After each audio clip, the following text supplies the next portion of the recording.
ਕਰਦੇ ਨੇ ਜੋ ਵੀ ਮੰਗਾ ਮੈਨੂੰ ਸਰਕਾਰ ਅਤਾ ਕਰਦੇ ਨੇ। ਹਰ ਇੱਜ਼ਤਾਂ ਦਾ ਸਦਾ ਉਹਨਾਂ ਦੇ ਗਲ ਵਿੱਚ ਰਹਿਣਾ, ਹਰ ਇੱਜ਼ਤਾਂ ਦਾ ਸਦਾ ਉਹਨਾਂ ਦੇ ਗਲ ਵਿੱਚ ਰਹਿਣਾ।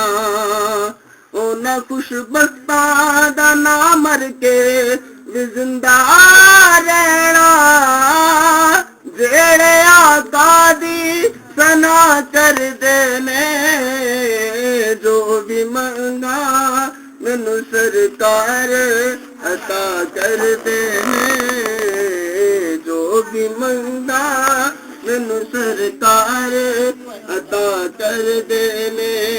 बिस्मिल्लाहिर्रहमानिर्रहीम अस्सलामु अलैकुम वरहमतुल्लाहि वबरकातुहू। प्यारे दोस्तों, मैं तुहाडे सामने अगली वीडियो दे नाल हाज़र हाँ। जिहड़ी चीज़ां तुसीं देख रहे हो तुहाडे सामने चार चीज़ां दा मरकब है। ये बेहतरीन ज़बरदस्त चीज़ है लिकोरिए वास्ते, यानी कि एक सानू इस चीज़ के बारे बार बार कॉल आई है कि लेडीज़ की कि तुसी साडे मसले वास्ते जिहड़े ना एक वीडियो जिहड़ी ना साडे वास्ते वो रखो कि जिहड़ी बेहतरीन होवे और शार्टकट होवे और ज़बरदस्त और पुराने तो पुराना जिहड़ा लिकोरिया इहदे नाल अल्लाह सोने दे हुक्म नाल इंशाअल्लाह ठीक हो जाएगा। यह सिर्फ चार चीज़ों का मरकब है।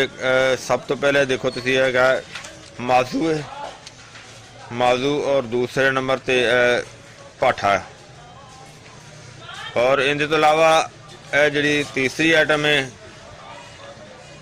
कुश्ता बैजा मुर्ग, कुश्ता बैजा मुर्ग, और चौथी आइटम है कुश्ता सदफ।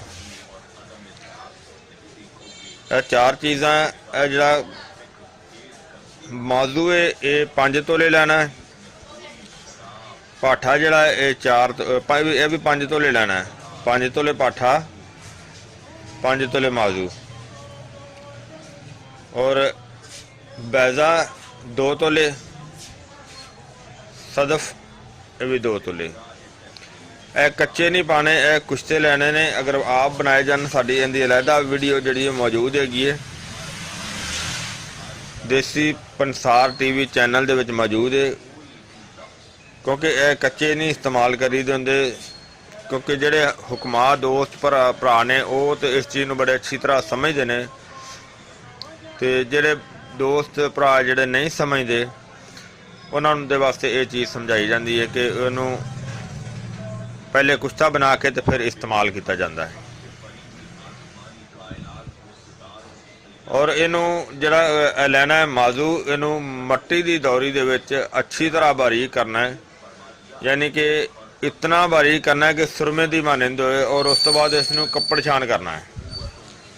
कपड़ छान करने तो बाद फिर दूसरी आइटम जी इनू भी इस तरह अच्छी तरह बारीक करना है। अलहदा अलहदा सारिया चीज़ों बारीक करके, और यह चीज़ां अगर बनिया या मिल जान, तुहानूं कंपनी दी बनिया मिल जान, इन्हों पहले दोनों चीज़ों बना के तो इनू फिर जड़ा ना वो मिक्स किया जाएगा। अगर इनू कैप्सूल की शक्ल दे विच लियाना होएगा तो तुसीं इनू 500 mg का एक कैप्सूल भर के सुबह निहार मूँह उन्होंने गाय के दुध नाल इस्तेमाल किया जाएगा। अगर गाय का दुध भी इस तरह इस्तेमाल करना है कि गाय के दुध को उबॉयल करके और उस दे अंदर पानी मिला के तो उस दे नाल इस्तेमाल किया जा सकता है। और इस तो इलावा बकरी का दुध अगर मिले तो वो बहुत ही अच्छा है, उस तो भी अच्छा है।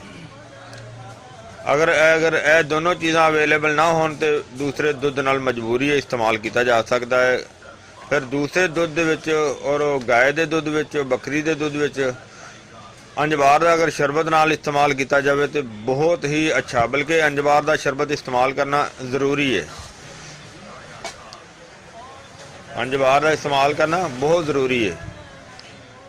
तो इनू अगर तकलीफ ज़्यादा हो, ज़्यादा अरसे की हो, 3 टाइम भी इस्तेमाल किया जा सकता है, 2-2 कैप्सूल भी इस्तेमाल किए जा सकते हैं।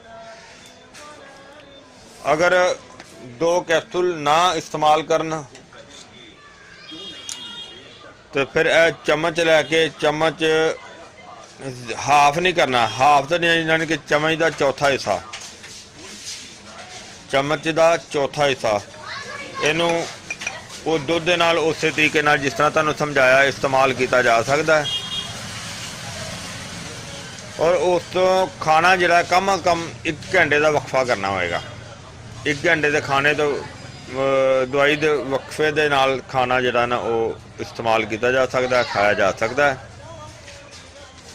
और इहदे तो अलावा जिहड़ा परहेज है वो गर्म अशिया यानी कि मछली, अंडा, गोश्त, मसरन की दाल, बैंगन ते पकौड़े, समोसे वगैरह यह चीज़ बिल्कुल मुकम्मल परहेज करना होएगा। और अल्लाह सोने के हुक्म के नाल इंशाअल्लाह पुराने तो पुराना लकोरिया जिहड़ा वो इस दे नाल ठीक हो जाएगा। ये बहुत ही अच्छा तो बहुत ही आला तो बड़ा ज़बरदस्त मरकब है और बहुत ही ज़्यादा आजमूदा है।